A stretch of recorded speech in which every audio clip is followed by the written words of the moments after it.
Ayun nga guys, at dito na tayo sa Bypass Road San Rafael to Balagtas, no? Bulacan. Ayan. Napakaluwag po dito. Talagang masisiyang ka magpatakbo, no? Napakaganda at napakabilis ng biyahe. Kita nyo naman, no? Halos walang sasakyan.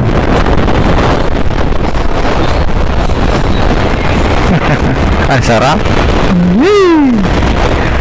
Oh, yeah, sarap nito.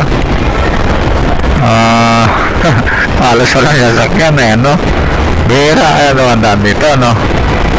Oh. Ang iba kasi nasa ano na, North Super Highway, no? Ayan, no? Napakaganda. Mabilis yung biyahe dito.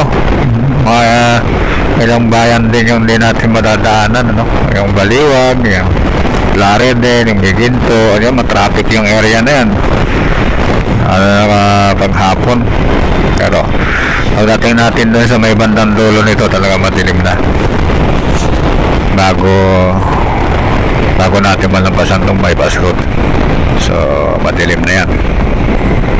Mahaba-haba din ito.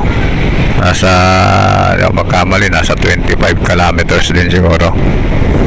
Layo-layo din. 25 to 30 siguro. Yan, kakaroon lang ng konting bagbagal pag may mga crossing. Yan.